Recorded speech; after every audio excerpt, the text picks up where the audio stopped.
Hey, welcome to the Firehouse Building Committee. We'll, before we open the meeting, we'll read the required public statement.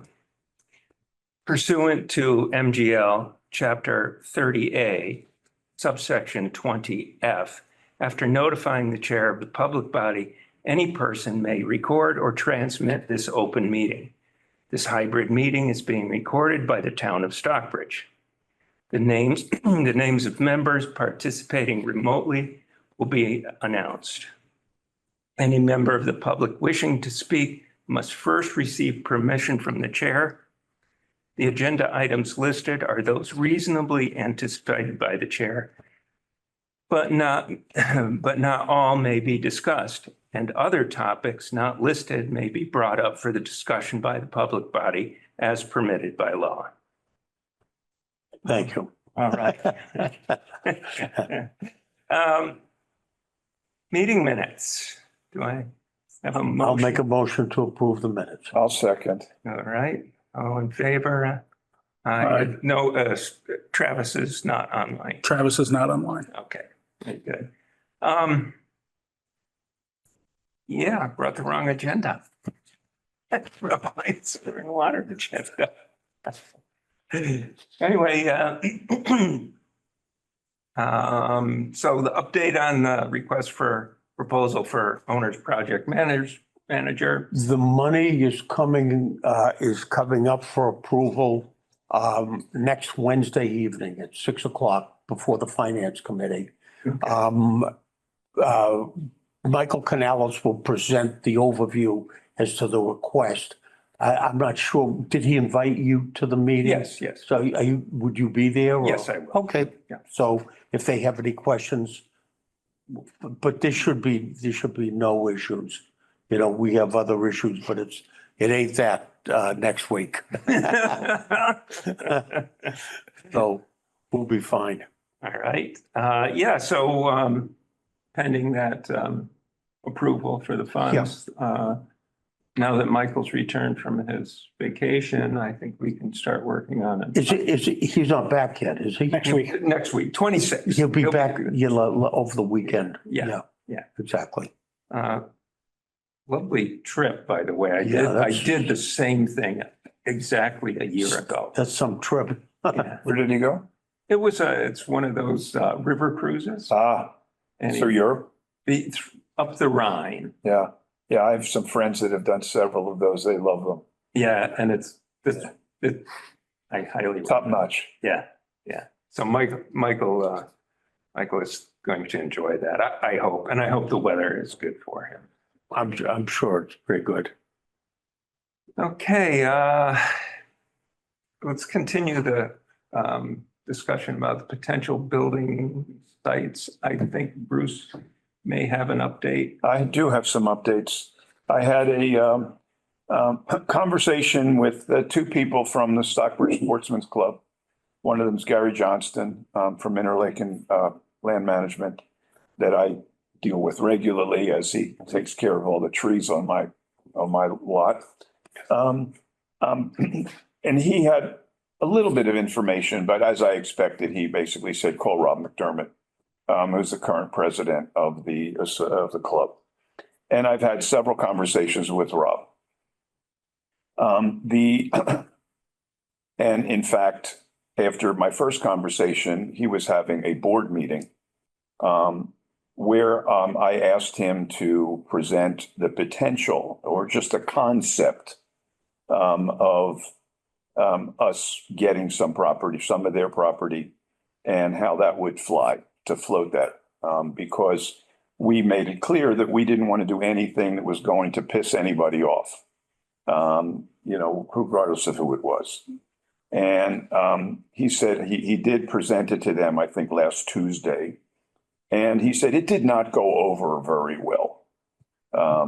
They certainly were not heavily in favor, and there were some that were opposed. Irrespective of that, because of the property that they have, that basically is there's some relationship that they have with this, with the Commonwealth for that property. Unlike most property, which has a 52-foot, Frontage, what's that? frontage, Front Or, clearance yeah. from the road. Yeah. They have over 200 feet. So anything that's going to be done by the road in 200 feet in has to get approval from someone at the state in order to move forward with it. Even if we chose to, potentially anger some of the members of the club, which we probably don't want to do. He did say that he said that first, just west of them, just west of the driveway and whatnot, there is a fairly large parcel. I think he said 35 or 36 acres. But it's under, it's a legacy forest, which is also under the purview of the Commonwealth of Massachusetts. He said, so I don't know if you want to even, pursue that. He said there are 2 endangered species on that legacy forest. There's a plant and an animal. So I'm not sure that you would even get, and they also have the 200-foot clearance. Yes. And so I'm not sure you would get anything there as well. He did have a third suggestion or another suggestion. There's a gentleman by the name of Ray.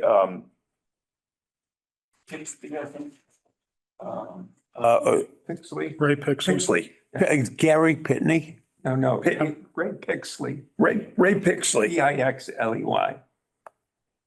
Pixley. While he doesn't live in it, because he lives somewhere else in Stockbridge, he owns the last house on the right along 102 before the 102 goes over the pike, Mhm.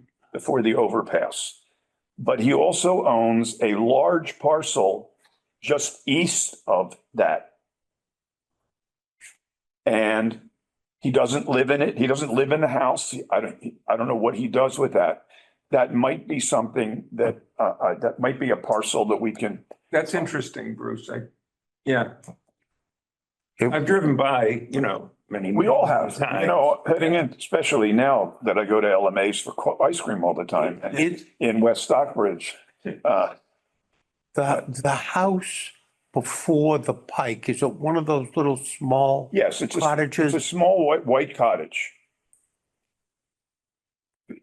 Because there's one huge house that's just down the road from that. Yes, which has solar panels. Yeah, It's yeah, out on the lawn. yeah, yeah. It's after that, It's on the way on the way to West Stockbridge. Yeah, that'd be phenomenal, Mhm. you know? The sounds of it, it sounds like that parcel starts just after that other big house. And then Yes. goes up to the Pike Bridge. It's probably trapezoidal. And the, So this is Pixley's house, and this is the parcel. It's heading west. We're heading west here. right, I know exactly where it is. Yeah, that would be And phenomenal. the 102 basically, and the Yep. Pike cross And right it about here. curves. And it curved, Yeah. 102 curves and crosses over the pike there. But that's, Would he, is he receptive to the idea? We don't know. we don't know. He's never Yeah, been, we don't- I don't know that he's been approached. We certainly haven't approached. You haven't approached No, anyone, this committee anyway, aside from the Sportsman's Club, just, Right. You know. So that's a possibility. He also said that there is, now it may not be ideal. He's also sent me a picture of the intersection near 102 and 183. And there's up in here along 183 before it goes over, it goes under the pike. He said there's another property here that might be applicable. Yeah, but Then that, you're good, then you're on 183 and you have to come down. yeah, you, That's not as ideal. There was another one that got brought up on the 183 corridor heading towards Norman Rockwell Museum, on the Yeah. same side as Norman Rockwell. So that's That was that lot 40. south of 102. Yeah, and that was still on 183, but it was still viable. Yeah, that At was least it looked like a viable option on paper, I should say. one of the things why we Well, should, that's not dissimilar to this, which is just north of 102. yeah, When you get just north of 102 on the same side as what would be the odd side of the road or number one is, there's a section between number one and the Mass Pike. Yes. What's deceiving there is the Mass Pike has a larger right of way there, and that's why there's not houses directly abutting the Mass Pike in that area. There's a little bit of space because they initially programmed or plotted that out to have an interchange. So when you look at it on an actual GIS map, a property map, you will see that it actually comes out wide where the state owns there because they initially anticipated putting in a ramp or an off ramp. Got it. So some of that land that you're looking at might encroach in on that right of way. That's the Mass Pikes. I personally think you'd be better served to be somewhere on 102. Oh, I think we all agree with that. Because, you know, 183, it's a narrower road. You're going to have equipment issues, you know, moving large equipment in and out of that, accessing the building. And you don't have enough on 183 acreage that you would have on 102. I think what we're gonna find though, Scott, you want me to send you this picture that, you're gonna find that topography plays a bigger part on the 102 sections, especially the further up you go. Because before the Mass Pike crossover of 102, a lot of the properties start to. Yes, it does. Yes. Downward, and there is some wetland concerns on a couple of the backsides of that as well. And as you come onto the other side of the road, everything shoots straight up. yes, And then the closer you get to the Sportsman's Club, you have a drastic change in grade per foot as well. Whereas on that 183 section and closer to that four-way intersection, the closer you get to that, the more flat the land tends to be, or at least somewhat consistent topography wise.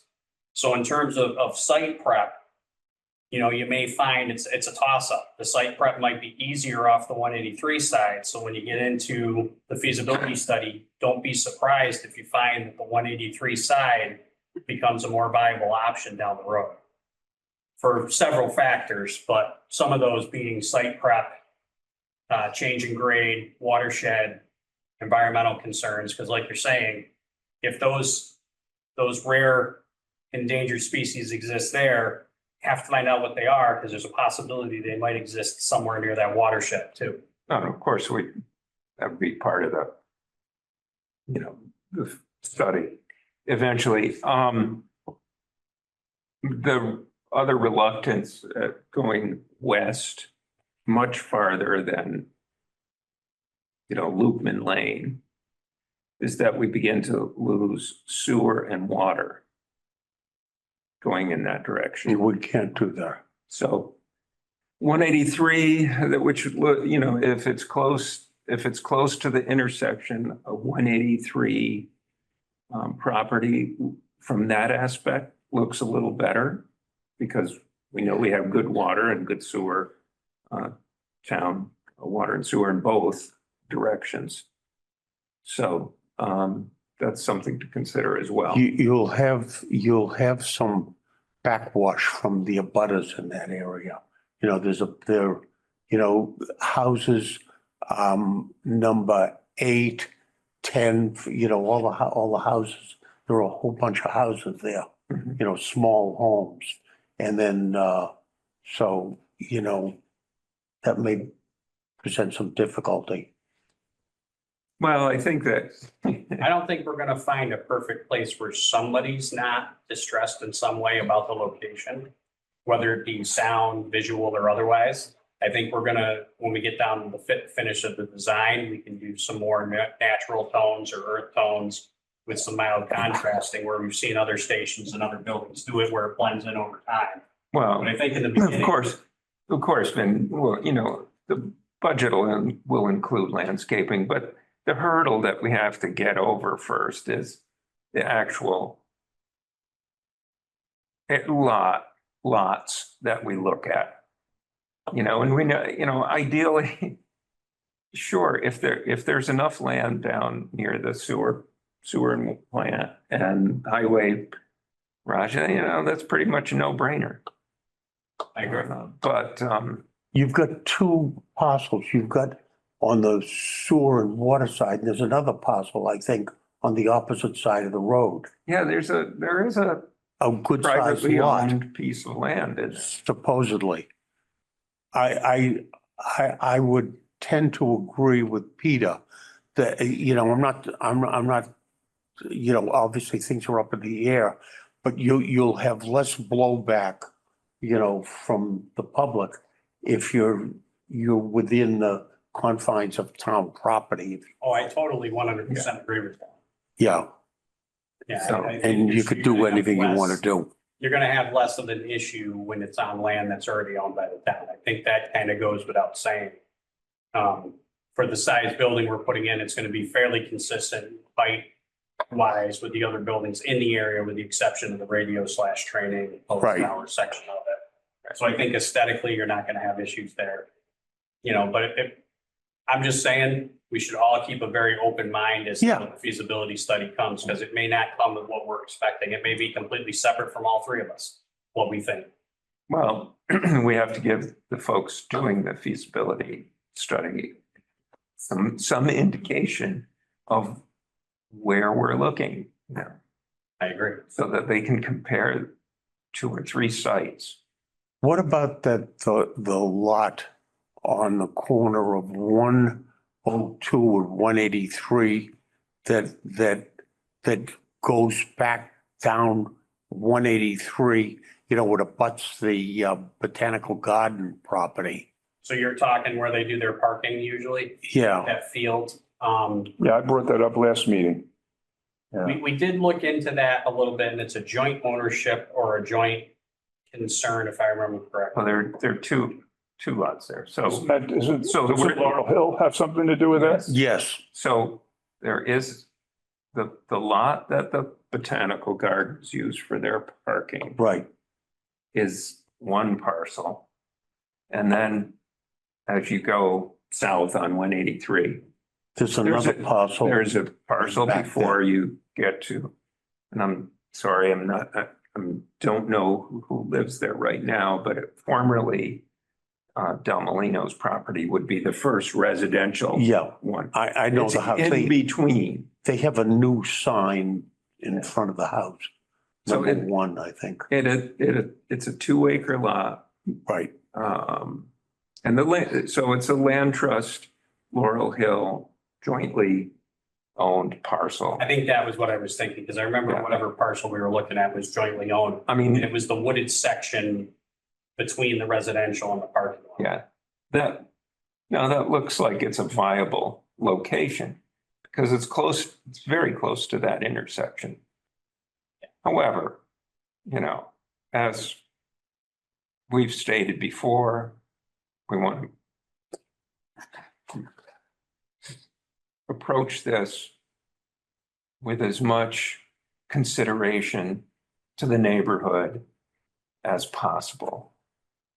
But everybody's got to understand, on these projects, it's for the good of the town, right? I mean, we can't relegate this new facility to a place where it doesn't properly serve the town. Correct. It's the entire town. I agree. Personally, the most part, fire stations, EMS are pretty quiet neighbors.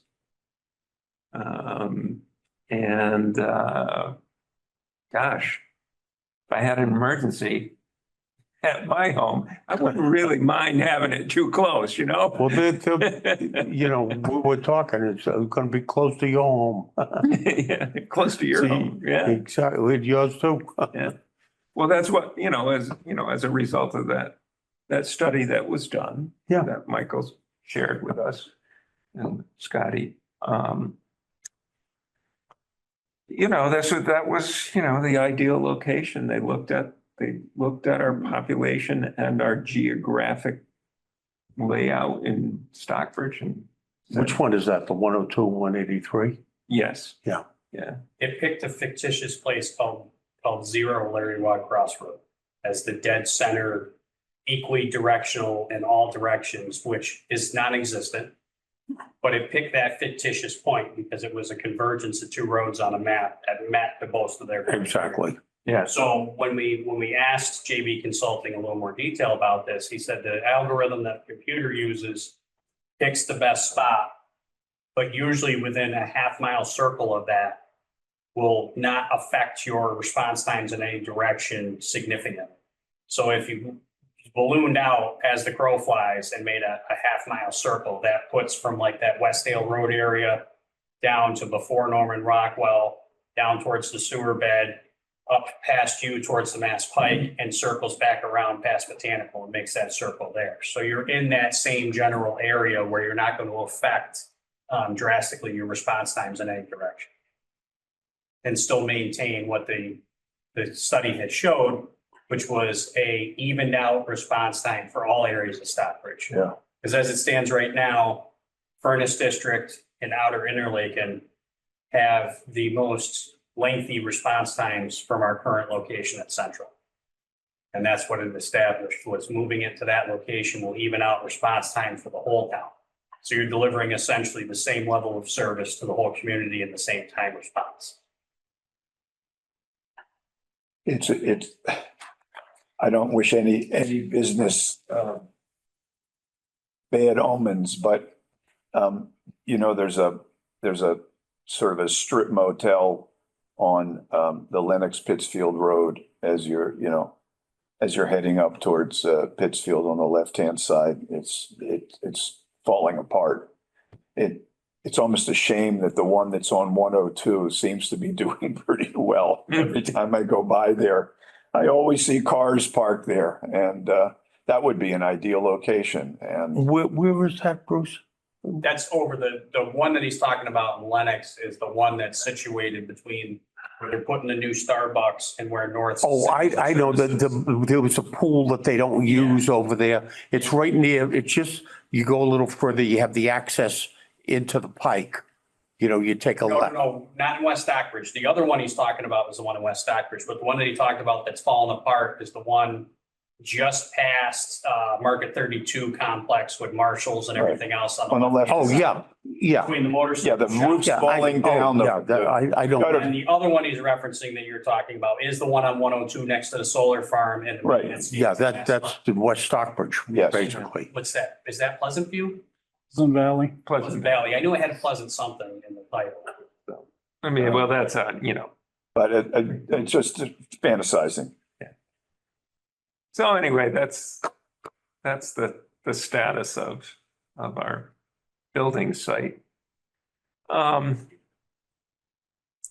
think we're gonna table the building features thing unless you have something, Vinnie, that you wanna, Sarah or Scotty. So I recently signed up through Michael Canales for a management class. And part of the management class established, just as a side note, just a little informational piece, that what they call being basically in play versus out of play with management offices, has found that management offices that are in play or off of a common area that is shared by all in the municipality or in a business, if it's shared off the break room, that having your office closer to those areas promotes more growth and interaction between all employees. So when it comes to fit and finish, I'm gonna ask that my office be put somewhere close to that general area that everybody's gonna congregate. Makes sense. Maybe some people call it on stage, off stage, it's however you want to put it, but. Well, then obviously you're gonna have a lot of input, when we get to that point in this project, the design portion. So, yeah, I think it kind of makes sense when you think about it. It was one of those common sense things you don't even think about. Of course, you're going to talk to the person that you're sitting next to all the time, just separated by a door. You see them every day. You walk by that office, you're walking by that person, you say hi. so that, we have a few steps to go before we get Oh, to yeah. there. And And, when we have an architect on board, those are the important discussions that have to be had. Certainly from the hospital perspective, from my experience, as an emergency department chief, the emergency departments that I know of, where the chief's office was either right in, right there or just on the other side of a hallway by the department, promoted a tremendous amount of interaction between all of the staff at various levels, as opposed to some places like Mass General and Brigham and Women's, where, the chief's office is on the second floor, down a corridor where there's really relatively little interaction. So it really makes perfect sense from a management style in a setting where teamwork is so critical, that the manager of the department and the people working in the department have ready access to each other on a regular basis. I think from my perspective, what we have to keep back here is the thought that when the plan developer, the consultant, looks at this, is he going to look at it functionally first? In other words, these are the functions we need, and then we need a place to put these functions? Or is he going to look at it from the standpoint of, here's the place we want, and these are the functions that'll fit into it? And I think it's a little bit of blend of both. And I Yeah. think what it is they take a general rough estimate of how many bays are you going to think? What are you thinking about? And they take kind of an average of other plan sets that they've worked with and go, okay, you're looking at X amount of square footage building with X amount of height, X amount of width. So they're going to look at that and say, okay, and you have X amount of impervious surface that are going to be a part of this on average. So they're going to base that upon the general model. And obviously they're going to overinflate it to meet your potential for growth. So it's a little bit of both, I think, is where it's going to come from, because they're not going to have obviously a full design set No. sitting in front of them, but they're going to have a rough estimate of size and shape accordingly Sure. to be able to give them. And I think You have to tell and I think- what your needs are. So, when this goes out to, for proposals, for professional services, right, there are firms that, just like, for education or medical, there are firms that specialize in public safety buildings. Okay.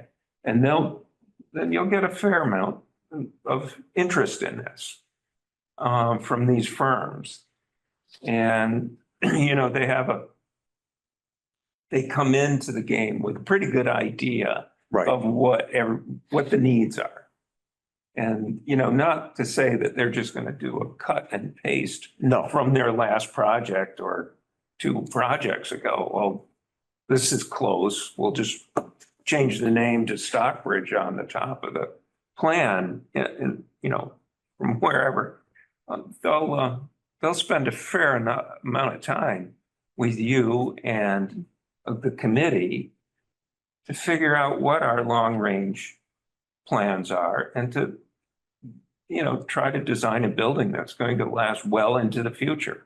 And I think I agree. And I think a lot of it depends on, what you said, the caliber and the experience of the firm that you bring in to do Sure. it. And, particularly in the area in which about which we're talking right now.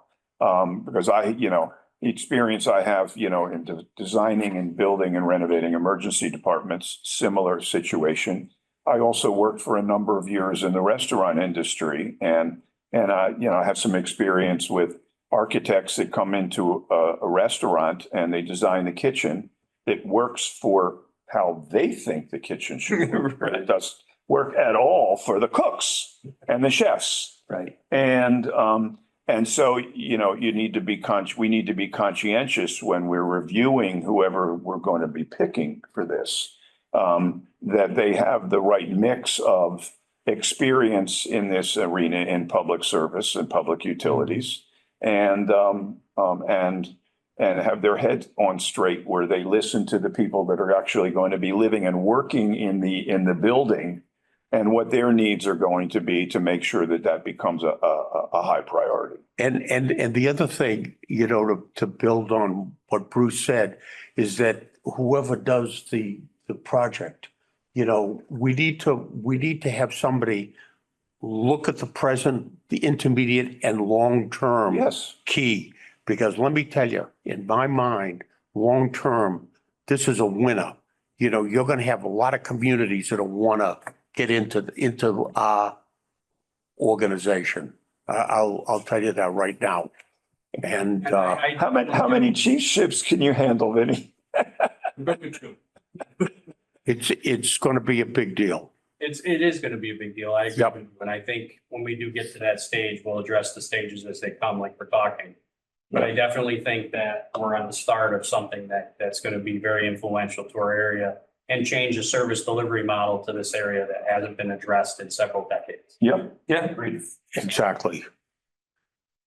But it's key, This is a big one. and we also, this thing has to be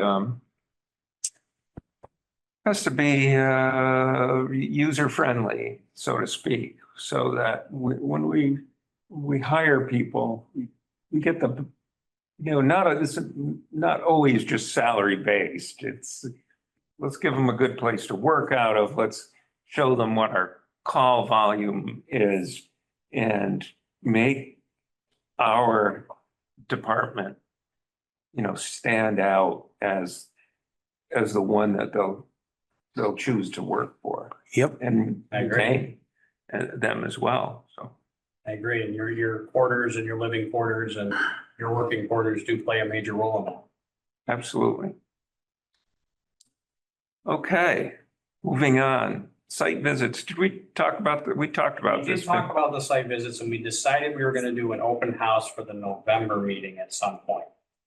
And in terms of site visits, we decided that it was probably going to be tougher to do Interlake and Glendale, given the fact that the sun is setting so quickly in the evenings now and it becomes dark and the lighting isn't the greatest on the exterior of either of those buildings. So what we were thinking was potentially doing either a virtual tour or setting up for a site visit for the committees to walk through those two stations and see what's there. Mhm. But we would have to set that up obviously through open meeting laws and abide by all of that because we don't have cell service at one of those stations to Zoom. Right. So. Well, we have to- Site visit, you don't have to Zoom You don't anyway. need to do us yet. What's that? I have on my calendar, we agreed to November 10th at 6 o'clock for Yeah, And that's Central. I got to check For that. the open house at Central. for the open house. Yeah. Yeah. perfect. That's what I remember. If we want to do Glendale and Interlake, we could definitely do that, but we would have to We- set that up. We Can't can wait till talk about spring. it. We can talk about it as the project moves along. Any comments? November 10, At 6 o'clock, 6 PM, site visit. open house, Central Station. Yeah, Yep. and that's going to be Right. both an open house and the meeting of this committee that night. I want to make sure I have it. Yeah. And we'll have to work on getting get that on the website.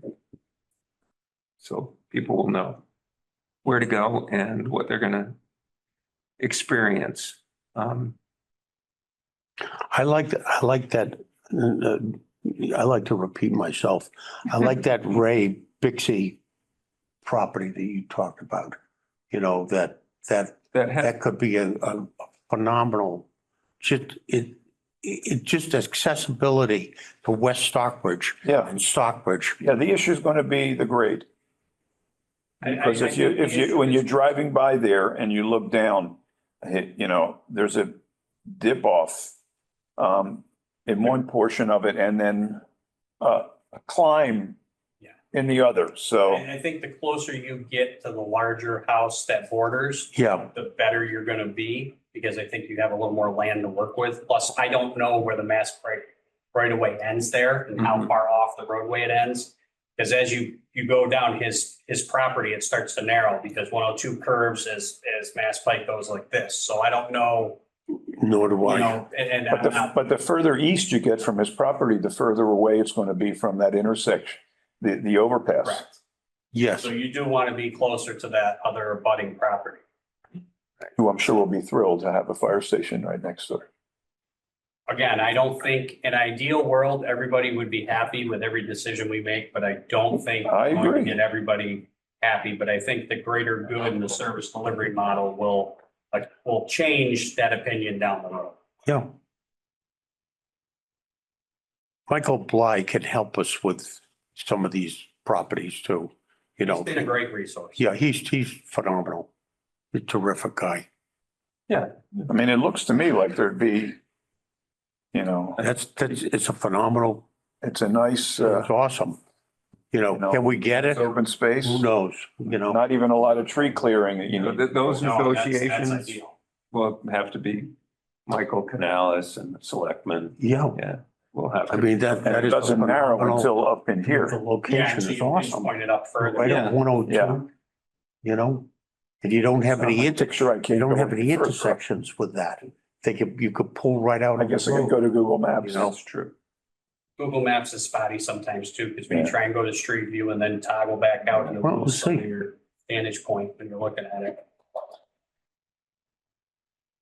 Yeah, I mean, I'm sure, if, just feel free to go in and talk with Michael Blay, because they have paper maps as well. And sometimes those are easier to look at. He can also tell you, what the situation are with the abutting properties as well. No, definitely. I know that the assessor's maps that are on there, the GIS maps for the town have been a wealthy resource for me. I use them weekly. So, and I found them to be accurate. And if you zoom in, there's a measuring tool and you can measure footage right down within a couple inches. Yeah. I've used it on a couple properties and projects that I've had to interact with. And it's been amazingly accurate and easy to use. So it's become a really good piece.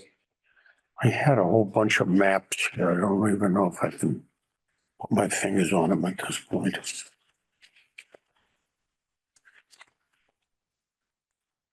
So do you have anything for us? I have nothing. Anything you want to add tonight, Vinnie? No, just that one thing while it was fresh on my mind from the class I was taking about being on stage or in the action areas. With commanding officers, so you have a better grasp of what's going on in that. And we've already set our next meeting, which is the November Yeah. 10th meeting. Look at this. See if this, this is your sportsman's club. This is